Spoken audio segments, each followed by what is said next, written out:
Rendendo mais uma vez as minhas homenagens a Vossa Excelência, eu quero, com grande satisfação, voltar a esta tribuna para compartilhar com Vossa Excelência, com o senador Regufe, a notícia de que no início da manhã de ontem, na comissão mista instalada para apreciar a medida provisória 852 de 2018, que trata de diversas matérias relativas à gestão do patrimônio da União, aprovamos um relatório de minha autoria que acatou sugestões preciosas de colegas parlamentares desta casa, bem como também dos parlamentares da Câmara dos Deputados que compuseram aquela comissão mista.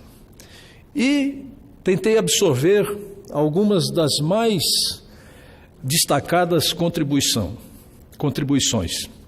Entendo que a matéria traz inúmeros benefícios para a União, para os estados e para os municípios, para diversas entidades de interesse público, para a sociedade como um todo e, sobretudo, para os cidadãos mais carentes da população brasileira. Buscamos agregar à redação original do Executivo contribuições pertinentes ao tema e, para tanto, adotamos a diretriz básica de se construir um texto que fosse realmente eficaz na resolução dos problemas que a medida provisória tentou resolver, bem como de outros tantos que permeiam o assunto em pauta. Muitos, inclusive, bem conhecidos de todos nós, principalmente daqueles que já passaram por funções nos executivos estaduais e municipais e que conviveram com impasses que se arrastam mesmo por séculos, como a questão da demarcação dos terrenos de marinha, por exemplo. Gostaria de enumerar aqui, de forma resumida, os principais pontos do texto original da medida provisória 852 de 2018, que veio para a análise e contribuição do Congresso Nacional, bem como os que foram acolhidas pelo relatório aprovado pela comissão mista a partir das emendas apresentadas pelos parlamentares. A proposta inicial do Executivo veio com o objetivo de aprimorar e modernizar a gestão do patrimônio imobiliário da União. Em suma, o texto original promove a transferência de imóveis do Fundo do Regime Geral de Previdência Social para a União, que passarão a ser administrados pela Secretaria do Patrimônio da União. Também extingue o fundo de contingência da extinta Rede Ferroviária Federal, define a destinação dos seus imóveis também e moderniza a legislação que trata da gestão dos imóveis da União. Dentre os principais pontos da proposta inicial, destacamos, primeiro, a isenção de pagamentos de fóros, taxas de ocupação e laudêmios referente aos imóveis de propriedade da União a pessoas carentes ou de baixa renda, a partir de critérios estabelecidos e definidos na medida provisória. Segundo, regularização fundiária dos moradores do Parque Nacional do Guararapes, em Pernambuco, nos termos da legislação vigente. Terceiro, atualização para a transferência de bens do INSS para a União, a título de amortização das dívidas, abre aspas, compensação de débitos do INSS com a União, fecha aspas, para que estes possam ter destinação social. São aproximadamente 3.800 imóveis do Fundo Geral de Previdência Social, num valor estimado de aproximadamente 6 bilhões de reais. Quarto, autorização de transferência para os municípios da gestão das orlas e praias marítimas, estuarinas, lacustres e fluviais federais, inclusive as áreas de bem de uso comum como exploração econômica, tais como os calçadões, praças e parques públicos. 5. Permissão da União para contratar instituições financeiras públicas e privadas para a constituição, estruturação, administração, gestão de fundos de investimentos e em direitos creditório para a rentabilização dos imóveis da União. Sexto, permissão de permuta de imóveis da União por imóveis de particulares, desde que compatíveis com as necessidades e características de instalações divulgadas pela União por meio de chamamento público, de forma a se reduzir despesas com aluguéis de imóveis de terceiros para abrigar os órgãos públicos. Sétimo, regularização dos imóveis da União atualmente ocupados por entidades esportivas de qualquer modalidade, por meio de cessão onerosa da União aos clubes desportivos, com cobrança de débitos dos últimos 5 anos, com desconto de 50% sobre os mesmos. Desse nosso relatório, aprovado na comissão mista, elaborado a partir das emendas dos colegas parlamentares de ambas as casas legislativas, bem como a partir das novas sugestões da SPU, da Casa Civil e de todos os entes envolvidos, sempre por meio do diálogo, da razoabilidade, do consenso para todas as demandas e respostas apresentadas, destacamos também os seguintes pontos. Primeiro, a instituição da inscrição no Cadastro Único para os programas sociais do governo federal como critério para a isenção de pagamentos de fóruns, taxas de ocupação, laudêmios, referente a imóveis de propriedade da União, de forma a aumentar a eficiência no combate às fraudes, assegurando assim o benefício àqueles que realmente deles necessitam. Número 2. Criação de mecanismos que facilitam a venda dos imóveis da União, como ampliação das hipóteses de venda direta, com desconto de 10% do valor da avaliação no leilão, e simplificação de procedimentos que praticamente inviabilizavam a prática de alienação de tais imóveis. Terceiro, permissão para a doação de bens da União a entidades beneficentes de educação e de saúde.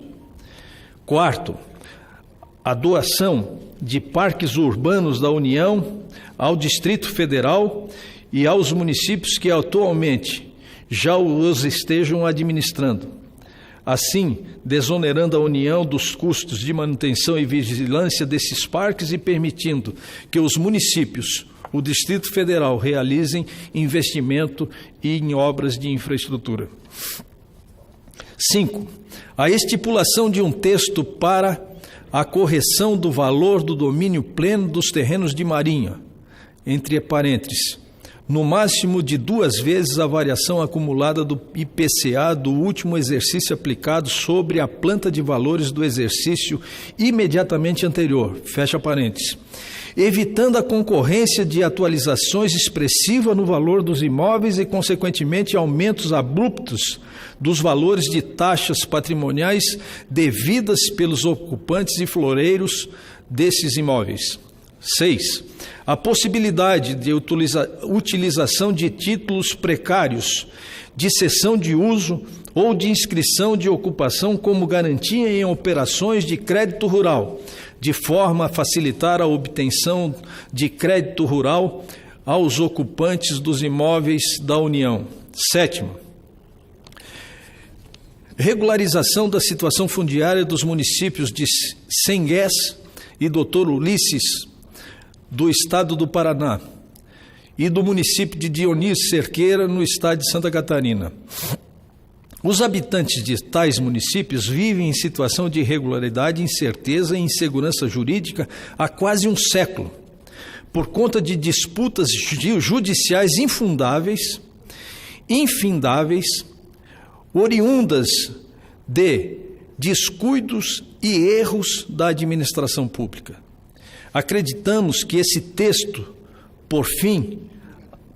põe fim a tais disputas e incertezas, homenageando a boa-fé, a confiança legítima e a ampla maioria dos habitantes de tais municípios. 8. a prorrogação por mais de 5 anos dos incentivos tributários para o programa Minha Casa Minha Vida. Atualmente, as empresas constroem unidades habitacionais populares no âmbito do programa e recebem incentivos fiscais previstos pela Lei nº 12.024 de 2009. Esse incentivo tem como finalidade reduzir os custos de construção das casas populares no valor de até R$100 mil. Acontece, senhor presidente, senhores senadores, que esse incentivo se encerrará agora no dia 31 de dezembro de 2018. Após essa data, a construção de casas populares se submeterá à regra geral de tributação, devendo pagar tributos sob a sistemática do lucro presumido para a efetividade da atividade imobiliária. Na prática, a construção de casas populares horizontais passará a pagar tributos superiores às incorporadoras de condomínios. Isso porque as empresas que atuam sob o regime de incorporação se submetem a um regime especial de tributação, que não se aplica à construção de casas horizontais populares. Assim, sem que haja prorrogação desse incentivo, chegaremos ao absurdo de o fisco cobrar tributos menores para quem construir um apartamento na Barra da Tijuca, área nobre do Rio de Janeiro, do que para quem construir casas populares nos lugares mais simples e humildes desse país. Acatamos a emenda, então, do senador Fernando Bezerra Coelho, a fim de corrigir esta grave distorção. Item 9. Assustação dos procedimentos demarcatórios da SPU, que desde 1981 tem adotado os procedimentos demarcatórios controversos. Estes procedimentos exorbitaram a função regulamentar sobre esta matéria, sem qualquer respaldo legal.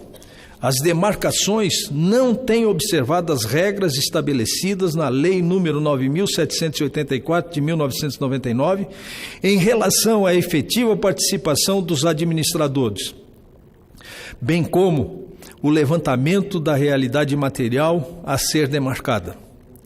Não tem havido qualquer respeito ao domínio dos bens transferidos legalmente a entidades públicas e privadas por autorização legislativa. As demarcações promovidas pela SPU têm desconsiderado todas as alterações legais introduzidas no ordenamento hidrográfico. Convém aqui mencionar que essa questão dos terrenos de marinha é um entulho autoritário da época do Império e que o governo, incansavelmente, nas últimas décadas, nos últimos anos, vem tentando regularizar esse terreno de marinhas, fazendo a demarcação dessas áreas e dessas propriedades, utilizando a linha pré-amar de 1831.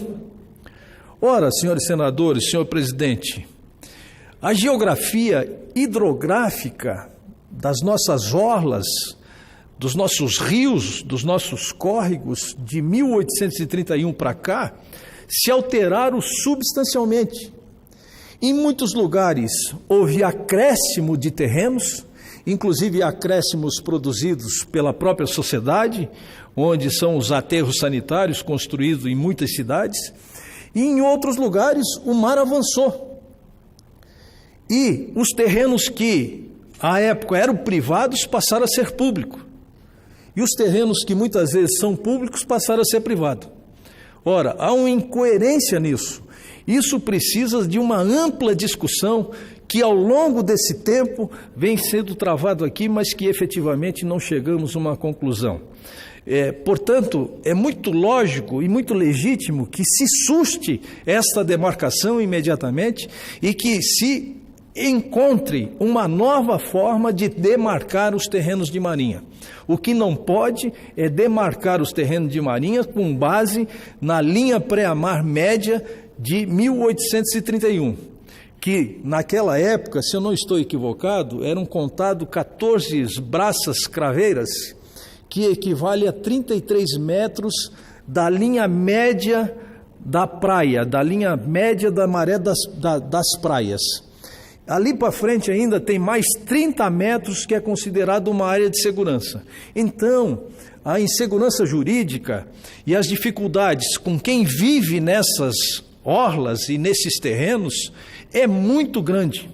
E nunca o governo conseguiu dar uma resposta para essa situação até hoje. Porque realmente a situação é complexa, mas uma legislação, além dessa complexidade, ela precisa ser justa e garantir também alguns direitos das pessoas de boa-fé que adquiriram esses terrenos de marinha, que têm escritura pública, que construíram as suas casas, que construíram a sua história, que construíram a sua vida e que efetivamente ficam a dispor e à mercê dos tecnocratas engravatados do ar-condicionado do distrito de Brasília, o que efetivamente não é possível que a gente continue a permitir esse tipo de atuação. Convém esclarecer, senhor presidente, que o problema não é a demarcação pura e simples. Se fosse feita na forma da lei, mas sim a falta de reconhecimento oficial que o mar, em grande parte da costa, já reclamou para si esta faixa costeira, reserva antiga da defesa, e que a União, em verdade, está demarcando terras devolutas, transferidas aos estados em 1891, sem se não alodiais de grande valor imobiliário, de domínio particular, de forma que essa seria uma expropriação constitucional. Entendemos que, com essa medida, teremos tempo necessário para apreciação nesse Parlamento das PECs sobre a matéria que tentam atualizar o regime constitucional vigente sobre o tema, tendo a sociedade como bem maior, e não tendo como grande objetivo apenas a questão arrecadatória. Item 10. Prioridade para a transferência dos imóveis do Fundo de Previdência Geral para a União. Atualmente, os bens que compõem o Fundo do Regime Geral de Previdência Social não podem ser cedidos gratuitamente aos municípios e entidades sem fins lucrativos. Após a transferência desses bens para a União, passará a ser possível o uso gratuito por estas entidades. Isso é muito comum em cidades, sobretudo, mais antigas. Tem um patrimônio imobiliário da União que está se degradando muitas vezes, que requer das prefeituras uma manutenção. Os municípios requerem esse patrimônio. A União não tem o desejo, não tinha pelo menos o desejo de ceder, e não tinha também respaldo legal para fazer essa respectiva cedência. Então, essa legislação, eu tive a oportunidade, como relator, estabelecer a autorização para que a União possa, prioritariamente, ao invés de alienar e vender os seus imóveis de propriedade da União, esses imóveis são de propriedade do povo brasileiro, que prioritariamente negociem ou ofereçam para os respectivos municípios, para as respectivas prefeituras ou para os respectivos estados, caso haja interesse para ocupação desse patrimônio imobiliário. Eu acho que essa é uma medida extremamente correta que merece ser levada em conta, ao invés de apenas alienar e vender e ceder de forma onerosa e etc, etc, etc, etc. Bem, estamos propondo então, senhor presidente, vou pedir para o senhor só mais uns 2 ou 3 minutos, que acho que estou terminando, mas o tema... O tempo que quiser, presidente. Eu esqueci de aumentar o tempo, mas já corrigi isso. A história, senador Regufe, ela é muito complexa, veio fora de hora, porque ela devia ter vindo muito antes, porque são problemas históricos que precisam ser corrigidos, e que efetivamente precisa ter uma visão voltada à sociedade brasileira e não à tecnocracia de Brasília. Porque a tecnocracia de Brasília, e sobretudo o Ministério de Planejamento e o Ministério da Fazenda, eles encaram as pessoas desse país apenas como números. E nós não somos números, senador Cristóvão. Nós somos pessoas, temos sentimentos, temos necessidades. Então, esses ministérios, eles precisam ter sensibilidade social, sensibilidade política, para que a gente possa efetivamente avançar e fazer justiça social. A possibilidade de apresentação à SPU de contestação do valor do domínio pleno por parte do ocupante do imóvel da União. Esse é o item 11. Repito, item 11. A possibilidade de apresentação à SPU de contestação do valor de domínio pleno por parte do ocupante do imóvel da União. Com vista a que seja solicitada a revisão do valor fixado, mediante laudo de avaliação do imóvel elaborado por profissional habilitado, acompanhado da anotação de responsabilidade técnica pelo respectivo órgão. Item 12. O reconhecimento da validade das escrituras públicas dos imóveis localizados em aterros naturais e artificiais em terrenos da União. Veja bem, isso aqui é muito importante. Item 12. Nós estamos reconhecendo a validade das escrituras públicas de imóveis localizados em aterros naturais e artificiais em terrenos da União, com matrículas abertas até a data da publicação da medida provisória. Ao longo de décadas, senhor presidente, alguns municípios ampliaram a sua orla urbana por meio de aterros sanitários e aterramentos marítimos e de terrenos que sofrem a influência da maré, como algumas lagoas, rios e mangues. Esses aterros foram feitos em terrenos de titularidade da União. Acontece que muitas pessoas adquiriram imóveis devidamente registrados na serventia do registro de imóveis e, após decorridos muitos anos, passaram a ter suas propriedades contestadas pela União, quando da conclusão dos processos demarcatórios. Não nos parece justo, senhor presidente, que o cidadão diligente, de boa fé, que adquiriu imóveis devidamente registrado e, por vezes, localizado em algumas ruas de não grande distância do mar, percam a sua propriedade após vários anos em razão de um processo lento de demarcação. Não é possível que isso aconteça, mas é isso que a União pretende fazer, sempre pretendeu, continua pretendendo, e a judicialização acontece, as coisas não avançam e cada vez mais, principalmente em momento de crise, se busca nessa alternativa uma solução única e exclusivamente arrecadatória, porque as pessoas já estão ali, muitas vezes, séculos em cima daquelas propriedades, com escritura pública, com autorização que receberam da municipalidade, do Estado, do licenciamento ambiental para fazer as suas propriedades e que agora não são reconhecidos pela União. E que esse tema foi abordado nessa medida provisória. Evidentemente, com a discordância do governo federal. Com a discordância do governo federal. Mas entre deixar o governo federal satisfeito e prejudicar a população brasileira que vive no entorno dessas regiões, preferi enfrentar esse problema com coragem, com determinação, para que eu possa, através da relatoria dessa medida provisória, estabelecer um novo tempo para essas pessoas que convivem com essa insegurança jurídica durante muito tempo. Esperamos então, senhor presidente, resolver o problema com este reconhecimento legal. Item 13. São só mais alguns itens, senhor presidente. O repasse adicional de 5% da arrecadação obtida com a cobrança de taxas patrimoniais aos municípios que tenham sua jurisdição nas orlas e praias, aos municípios e também ao Distrito Federal, para que sejam utilizados exclusivamente para as ações de gerenciamento dessas áreas, de forma a promover o uso sustentável dos espaços públicos e minimizar os riscos de invasão e degradação ambiental. Item 14. Redefinição do traçado do Parque Nacional de São Joaquim. Esse aqui até recebi algumas críticas, mas vai aqui um questionamento.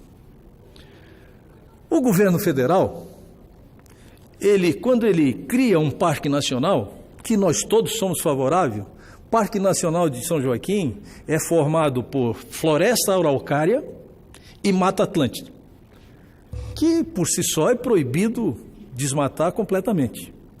Mas o governo federal, ele lança uma poligonal, estabelece as dimensões e define o parque.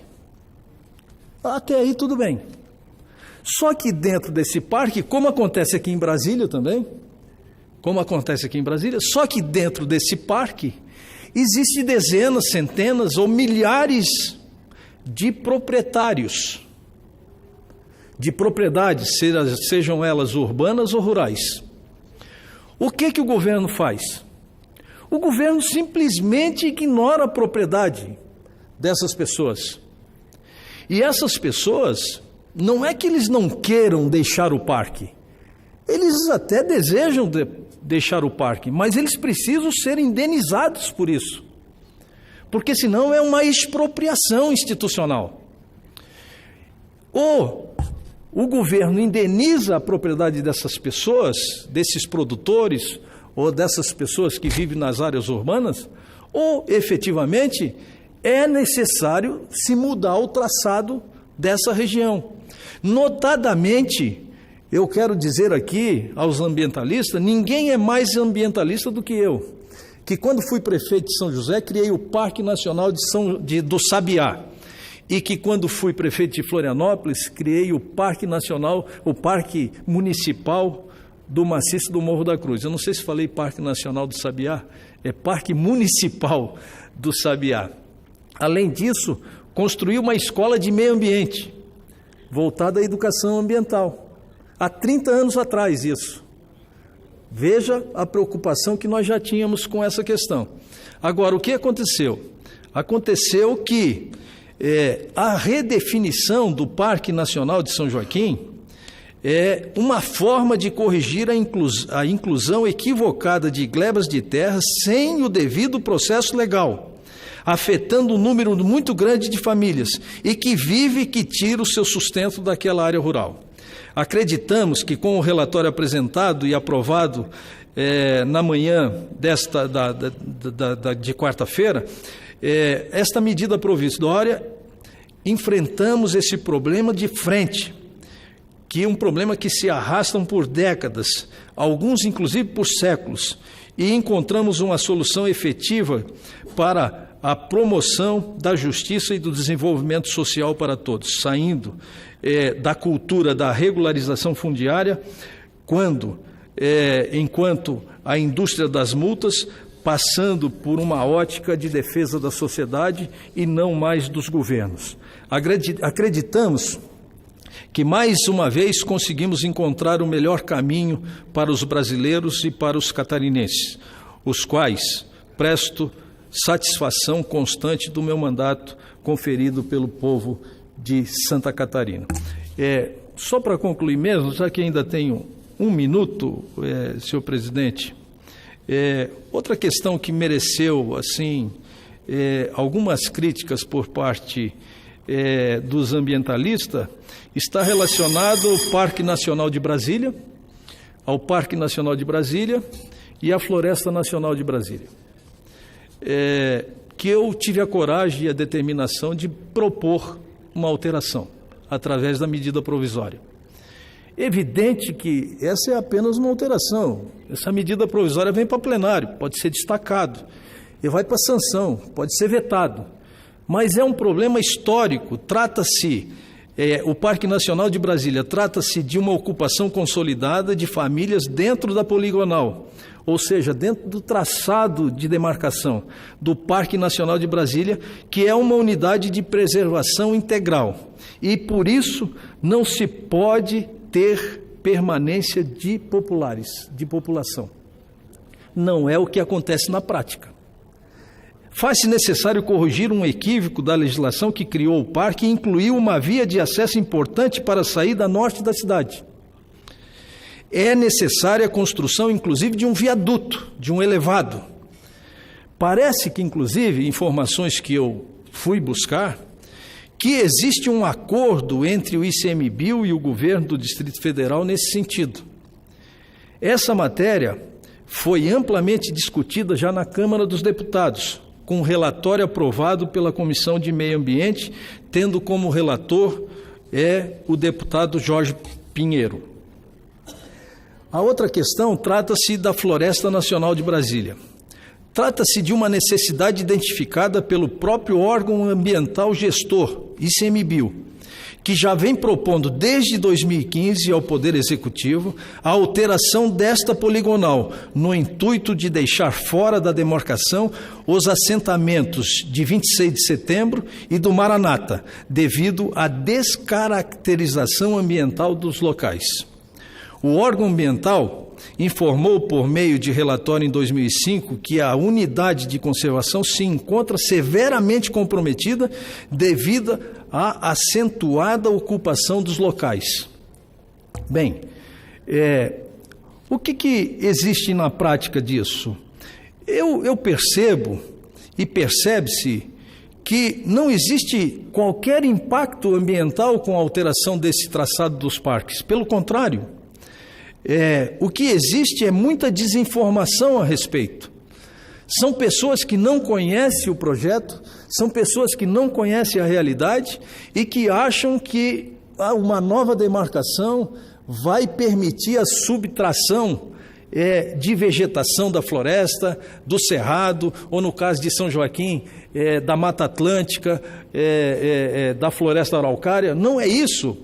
Normalmente essas pessoas, elas ocuparam essas terras, ou invadiram essas terras, eu não gosto de falar invasão, elas ocuparam essas terras, e elas precisam de uma intervenção do poder público para saírem dessas terras ou para regularizar as terras de forma que o poder público possa fazer as obras de infraestrutura necessária, porque geralmente essas áreas são áreas carentes, com peculiaridades próprias, de gente empobrecida e que não tem as menores condições dignas de vida. Portanto, há muita desinformação a esse respeito, não há também supressão, como eu falei, de áreas, não, mas apenas a regularização dessas áreas já ocupadas e que nem poderiam estar dentro do parque. Mas quando se decreta o parque, já se decreta com essas pessoas dentro do parque. E não se toma providência para a realocação dessas pessoas. E aí o que vai acontecendo? Essas ocupações vão crescendo,